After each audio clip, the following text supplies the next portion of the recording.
Friends ಎಲ್ಲರಿಗೂ ನಮಸ್ಕಾರಗಳು. ಸೈಗಾಯ್ತು bus ಸೈಕಿಲನ್ಗೆ ನಿಮ್ಮೆಲ್ಲರಿಗೂ ಸ್ವಾಗತ. ಫ್ರೆಂಡ್ಸ್, ನಮಗೆ ಒಂದು ವಿಡಿಯೋದಲ್ಲಿ ನಮ್ಮನೆಯಲ್ಲಿ ನಾನು ಆಚರಿಸುವಂತಹ ಆಷಾಢ ಮಾಸದ ಈಗಾಗಲೇ ನಾನು ನಿಮಗೆ ಮೊದಲನೇ ಹಾಗೆ 2ನೇ ವಾರದಲ್ಲಿ ನಾನು ಯಾವ ರೀತಿ ಪೂಜೆ ಮಾಡಿದ್ದನ್ನು ನಿಮಗೆ ತಿಳಿಸ್ಕೊಟ್ಟಿದ್ದೇನೆ. ಇವತ್ತಿನ ಒಂದು ವಿಡಿಯೋದಲ್ಲಿ ನಮಗೆ 3ನೇ 4ನೇ ಹಾಗೆ ಚಾಮುಂಡೇಶ್ವರಿ ಅಮ್ಮನವರ ವರ್ಧಂತಿ ಅಥವಾ ಜನ್ಮೋತ್ಸವವನ್ನು ನಾನು ಯಾವ ರೀತಿ ಪೂಜೆ ಮಾಡಿಕೊಂಡಿದ್ದೇನೆ ಅಂತ ತೋರಿಸ್ತಾ ಇದ್ದೇನೆ. ಬನ್ನಿ ನೋಡೋಣಂತೆ.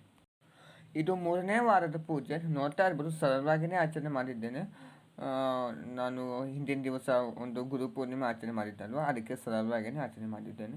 ಹಾಲನ್ನು ಇಟ್ಟಿದ್ದೇನೆ, ಹಾಲಿಗೆ ಸ್ವಲ್ಪ ಕಲಸಕ್ಕರೆಯನ್ನು ಹಾಕ್ಕೊಂಡು ಪ್ರಸಾದ ರೂಪವಾಗಿ ಇಟ್ಟಿದ್ದೇನೆ. ಹಾಗೆ ಚಾಮುಂಡೇಶ್ವರಿ ಅಮ್ಮನವ್ರ ಪೂಜೆಯನ್ನು ಸಹ ಮಾಡ್ಕೊಂಡಿದ್ದೆ, ಹಾಗೆ ನಮ್ಮ ಮನೆಯವರ ಪೂಜೆಯನ್ನು ಸಹ ಮಾಡ್ಕೊಂಡಿದ್ದೆ. ರಾತ್ರಿ ಕೆಂಪು ಆರತಿ ಮಾಡಿಕೊಂಡು ಸರಳವಾಗಿ ನಾನು ಪೂಜೆಯನ್ನು ಮುಗಿಸಿದ್ದೇನೆ. ಧೂಪವನ್ನು ಸಹ ಹಾಕಿದ್ದೇನೆ. ಮತ್ತು ಇದು ಚಾಮುಂಡೇಶ್ವರಿ ಅಮ್ಮನ ವರ್ಧಂತಿದಂದು ಪೂಜೆ. ಚಾಮುಂಡೇಶ್ವರಿ ಅಮ್ಮನವರಿಗೆ ಅರಿಶಿನ ಕುಂಕುಮ ಶ್ರೀಗಂಧದಿಂದ ಅಭಿಷೇಕ ಮಾಡಿದ್ದೇನೆ. ಹಾಗೆ ನಮ್ಮ ಮನೆಯವರು ಫೋಟೋವನ್ನು ಇಟ್ಟು ಚಾಮುಂಡೇಶ್ವರಿ ಅಮ್ಮನವರ ಒಂದು ವಿಗ್ರಹವನ್ನಿಟ್ಟು ನಾನು ಸರಳವಾಗಿಯೇ ಪೂಜೆ ಮಾಡ್ಕೊಂಡಿದ್ದೇನೆ. ಪಂಚಾರತಿ ಹಾಗೆ ಏಕಾರತಿ ಅಂದರೆ ಕರ್ಪೂರದ ಆರತಿಯನ್ನು ನಾನು ಮಾಡಿದ್ದೇನೆ. ಪ್ರಸಾದಕ್ಕೆ ಅನ್ನೋದಾದರೆ ಗುಡವನ್ನು ರೆಡಿ ಮಾಡಿಕೊಂಡಿದ್ದೇನೆ. ಹಾಗೆ ಅದು ತುಪ್ಪದ ದೀಪವನ್ನು ಹಚ್ಚಿಟ್ಟಿದ್ದೇನೆ. ಚಾಮುಂಡೇಶ್ವರಿ ಅಮ್ಮನವರಿಗೆ ಅಷ್ಟೋತ್ಸವವನ್ನು ಸಹ ಮಾಡಿಕೊಂಡಿದ್ದೇನೆ. ಹಾಗೆ ಸರಳವಾಗಿ ನಾನು ಪೂಜೆಯನ್ನು ಮುಗಿಸಿದ್ದೇನೆ. ಈ ರೀತಿ ನಾನು ಪೂಜೆ ಮಾಡ್ಕೊಂಡಿರುವಂಥದ್ದು. ನಮ್ಮ ಮನೆಯ ಒಂದು ಫೋಟೋ ಮುಂದೆಯೇ ನಾನು ಅಮ್ಮನ ವಿಗ್ರಹವನ್ನಿಟ್ಟು ಪೂಜೆ ಮಾಡ್ಕೊಂಡಿದ್ದೇನೆ. ಹಾಗೆ ಇದು ನಮ್ಮ ಮನೆಯ ಪೂಜೆ. ಇಷ್ಟು ನಾನು ಸರಳವಾಗಿ ಪೂಜೆ ಮಾಡ್ಕೊಂಡಿದ್ದು. ಹಾಗೆ ಇದು 4ನೇ ವಾರದ ಆಷಾಢ ಶುಕ್ರವಾರದ ಪೂಜೆ.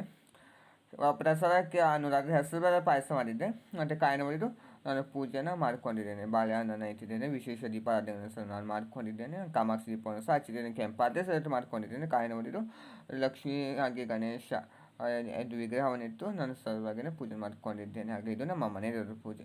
ಇಷ್ಟು ನಾನು ಆಚರಣೆ ಮಾಡಿರುವಂಥದ್ದು. ಹಾಗೆ ರಾತ್ರಿ ಕೆಂಪು ಆರತಿಯನ್ನು ಸಹ ನಾನು ಮಾಡಿಕೊಂಡಿದ್ದೇನೆ. ಹಾಗೆ ಕೊನೆಯ ವಾರದ ಪೂಜೆ ಸಂಪನ್ನವಾಯಿತು. ಅಂದರೆ ಆಷಾಢ ಮಾಸ ಸಹ ಮುಗೀತು. ನೋಡಿದ್ರೆ ಫ್ರೆಂಡ್ಸ್, ಇವತ್ತಿನ ಈ ಒಂದು ವಿಡಿಯೋದಲ್ಲಿ ನಾನು ನಿಮಗೆ ನಮ್ಮ ಮನೆಯಲ್ಲಿ ಆಷಾಢ ಮಾಸದ 3ನೇ ಹಾಗೆ 4ನೇ ವಾರದ ಪೂಜೆ, ಹಾಗೆ ಅದರ ಜೊತೆಗೆ ಚಾಮುಂಡೇಶ್ವರಿ ಅಮ್ಮನವರ ಜನ್ಮೋತ್ಸವ ಅಥವಾ ವರ್ಧಂತಿಯ ನಾನು ಪೂಜೆ ನಾವು ರೀತಿ ಮಾಡ್ಕೊಂಡಿದ್ದೆ ಅಂತ ತಿಳಿಸ್ಕೊಡ್ತೀನಿ. ಅದಕ್ಕೆ ಇಷ್ಟವಾಗಿ ಭಾವಿಸಿ ಇಷ್ಟವಾಗಿ ಲೈಕ್ ಮಾಡಿ, ಕಮೆಂಟ್ ಮಾಡಿ, ಹಾಗೆ ಸಬ್ಸ್ಕ್ರೈಬ್ ಮಾಡ್ಕೊಳ್ಳಿ. Thank you.